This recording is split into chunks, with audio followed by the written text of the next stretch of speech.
श्री राम दोस्तों जैसे कि आप सभी को पता है इनकम टैक्स डिपार्टमेंट में 2025 में tax assistant MTS and steno post पर एक नोटिफिकेशन आउट हुआ है और इस वीडियो में हम 4 पॉइंट को कवर करेंगे। फर्स्ट पॉइंट हमारा सिलेक्शन प्रोसीजर, इसका कैसे होगा, किन किन स्टेजों से आपको गुजरना है जिसमें कि आपको ये सिलेक्शन लेना है, एग्जाम पैटर्न क्या होगा और गाइस एग्जाम सिलेबस क्या होगा, पेड नोट्स जो कि आपको लेने बहुत ही ज़्यादा इंपॉर्टेंट है जिनकी फ़ी 149 रुपीज़ है। इसमें आपका सारा सिलेबस कवर हो जाएगा और इन नोट्स को पढ़ के आपको कोई बाहर की कोई बुक्स नहीं खरीदनी है। 149 रुपीज़ बिल्कुल वर्ती है आपके लिए, तो डेफिनेटली आपको लेने चाहिए। सो गाइज इस वीडियो में हम इन सभी पॉइंट पर डिस्कस करेंगे। अब गाइज आप सभी सोच रहे होंगे जो ये नोटिफिकेशन आउट हुआ है इसमें तो सिलेक्शन प्रोसीजर को लेके कोई भी इंफॉर्मेशन नहीं है। सो गाइज हमने यहाँ पे इंफॉर्मेशन निकाली है। 2023 का नोटिफिकेशन हमने देखा है जिसमें ये आपकी टैक्स असिस्टेंट और एमटीएस की पोस्ट आई है और गाइस 2024 का भी नोटिफिकेशन हमने देखा है जिसकी स्टेनो की पोस्ट आई थी। सो गाइस हमने सभी को कंबाइन करके ये पूरा सिलेबस यहाँ पे हैंड रिटन से लिखा हुआ है। सो गाइस आप सिलेबस को यहाँ पर भी देख सकते हो, उस नोटिफिकेशन में क्लियरली पूरा सिलेबस मेंशन है। सो गाइस यहाँ पे अब बात करें सिलेक्शन प्रोसीजर क्या होगा। जो इसका सिलेक्शन प्रोसीजर है, आपका एक एग्जाम होगा, तीनों वैकेंसीज के लिए आपका सिंगल एग्जाम होगा। एग्जाम के बाद आपका स्किल टेस्ट होगा। एमटीएस पोस्ट के लिए स्किल टेस्ट नहीं है बिल्कुल भी। बाकी इन दोनों पोस्ट के लिए जैसे टैक्स असिस्टेंट, यहाँ पे एक डेटा एंट्री वर्क होगा आपका, जो ये टाइपिंग भी बोल सकते हो, हमने वह भी कैलकुलेट किया हुआ है। स्टेनो के लिए आपका स्टेनो टेस्ट होगा, उसके बारे में बात करेंगे। फिर आपका डीवी होगा, उसके बाद मेडिकल होगा, उसके बाद एक फाइनल मेरिट लिस्ट बनेगी और जिसमें कि आपका सिलेक्शन होगा। गाइज एग्जाम तो इनके बहुत जल्दी होते हैं, रिजल्ट भी बहुत जल्दी आता है, लेकिन सिलेक्शन थोड़ा देरी से होता है। लेकिन सबसे अच्छी वैकेंसीज मैं मानता हूं जिसमें कि काम कम है और अच्छा पैकेज भी रहता है, सेंट्रल गवर्नमेंट की जॉब है, ठीक है।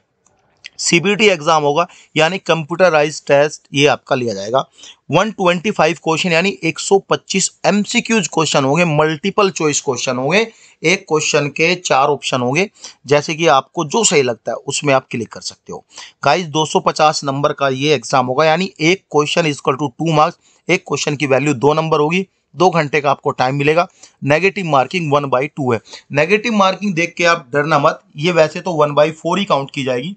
गाइस जैसे कि एक क्वेश्चन की वैल्यू यहाँ पे 2 नंबर दिया हुआ है, ऐसे यहाँ पे नेगेटिव मार्किंग 1/4 को यहाँ पे बढ़ा के 1/2 कर दिया, यानी जो भी पार्ट है इसका वह यहाँ पे हाफ कर दिया, ठीक है। और जो क्वेश्चन पेपर है आपका हिंदी और इंग्लिश, ये दोनों लैंग्वेज में आपका क्वेश्चन पेपर होगा। जो भी भाषा में आपको समझ में आता है उसमें आप अपना एग्जाम दे सकते हो। यहाँ पे बात करेंगे आपका जो सिलेबस है इन 5 पार्ट में डिवाइड किया हुआ है। जैसे कि जनरल इंटेलिजेंस रीजनिंग, जिसमें कि गाइस आपके 30 क्वेश्चन आएंगे और जिसके 60 मार्क्स का एग्जाम है। अब इसमें क्या आएगा गाइस, पहले मैं आपको बता दूं हमारे नोट्स में क्या होगा। हमारे नोट्स में ये सारे पार्ट रहेंगे और सारे पार्ट का अच्छा खासा एनालिसिस, एमसीक्यूज क्वेश्चन, जिसे पढ़ के आप ये एग्जाम डेफिनेटली क्रैक कर सकते हो। नोट्स लेने के लिए आपको 9999093447 नंबर पे SMS करना है। 9999093447 नंबर पे आपको SMS करना है। कमेंट में भी आपको ये नंबर दिख जाएगा। सो गाइज यहाँ पे बात करेंगे जनरल इंटेलिजेंट रीजनिंग में आपका नॉन वर्बल और वर्बल रीजनिंग आती है, ज़्यादा कुछ नहीं आता। विजुअल मेमोरी आती है, डिसीजन मेकिंग आता है, प्रॉब्लम सॉल्विंग आता है, एनालिसिस जजमेंट आता है, डिसीजन मेकिंग आता है, विजुअल मेमोरीज आती है। इससे ज़्यादा coding series, non verbal, verbal, ये हमने सब कुछ दिया हुआ है। हिंदी और इंग्लिश दोनों लैंग्वेज में सिलेबस को अच्छे से हमने यहाँ पे डिवाइड किया हुआ है।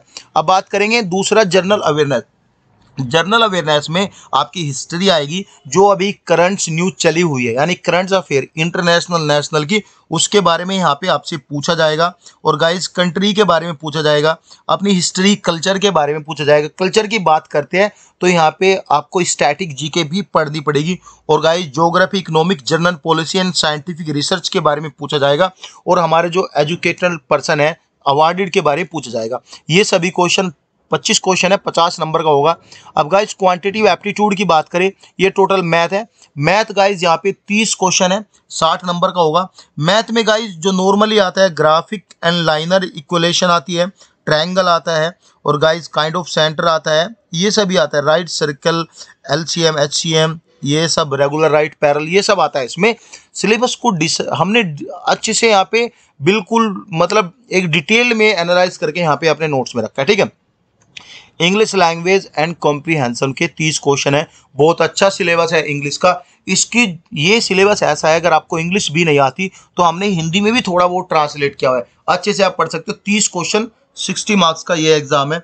इंग्लिश में एक्टिव एंड पैसिव वॉइस आएंगे, ठीक है, कन्वर्जेशन आएगी, वन वर्ड आएंगे यहाँ पे, और गाइस यहाँ पे वर्ड्स आएगी, एरर आएगी, फिलिंग इन द ब्लैंक आएगी, स्पॉट एरर आएगी, पैसेज आएंगे, कॉम्प्रीहेंसिव अनसीन पैसेज आएंगे। ऐसा यहाँ पे पूरा सिलेबस रखा गया, इस टाइप का यहाँ पे सिलेबस आएगा। कंप्यूटर की बात करें गाइस, कंप्यूटर के 10 क्वेश्चन, 20 नंबर का एग्जाम। कंप्यूटर की एक PDF हमने दिया है, वह पढ़ लोगे तो आपको कहीं से बाहर से कुछ पढ़ना नहीं है, यहाँ पे खास कुछ ज़्यादा नहीं आने वाला।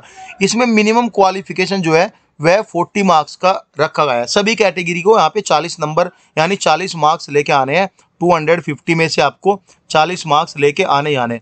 बात करेंगे स्किल टेस्ट, ये स्किल टेस्ट आपका MTS के लिए नहीं होगा, ठीक है, बाकी ये क्वालिफाइंग नेचर का है। इसमें टैक्स असिस्टेंट की डेटा एंट्री जो होगा स्पीड यहाँ पे चेक की जाएगी, जो कि नॉट लेस देन 800 kbps होनी चाहिए, ठीक है। हमने यहाँ पे कुछ कैलकुलेशन किया तो आपकी वर्ड पर मिनट यहाँ पे निकल के आती है, यहाँ पे 26.67 वर्ड पर मिनट आपको यहाँ पे टाइपिंग करनी है। डेटा एंट्री भाई कंप्यूटर पे ही काम करना है, तो ये सब यहाँ पे है, ठीक है। स्टेनो की बात करेंगे, स्टेनो के लिए आपकी डिक्टेशन होगी, जो कि 10 मिनट का टाइम मिलेगा। 80 वर्ड्स पर मिनट आपको यहाँ पे डिक्टेशन करनी है स्टेनो में, ठीक है। ट्रांसक्रिप्शन में आपको 50 मिनट का इंग्लिश का टाइम मिलेगा और 65 मिनट आपका हिंदी का टाइम मिलेगा। सो गाइज ये सभी डिटेल्स है। अगर आपका इन भर्ती को लेके कुछ डाउट रहता है तो आप हमें कमेंट कर सकते हैं। यहाँ पे सबका एक मेनली क्वेश्चन था कि इसमें नॉन स्पोर्ट पर्सन अप्लाई कर सकता है या नहीं कर सकता। गाइज यहाँ पे नॉन स्पोर्ट पर्सन अप्लाई कर सकता है, अगर वह स्पोर्ट पर्सन है तो वहाँ पे एज का रिलैक्सेशन दिया हुआ है, ठीक है, कि 10 साल की छूट मिलेगी जनरल एंड OBC वालों को, बाकी अदर यहाँ पे छूट मिलेगी। अगर वह स्पोर्ट पर्सन नहीं है तो जो नॉर्मली क्राइटेरिया यहाँ पे दिया हुआ है, यानी 18 से 27 एंड 25 साल का दिया है, वह आपको फॉलो करना है। बाकी कुछ नहीं है, सभी कैंडिडेट इसमें अप्लाई करना है, अच्छे से आपको पढ़ना है, ठीक है guys. Thank you so much.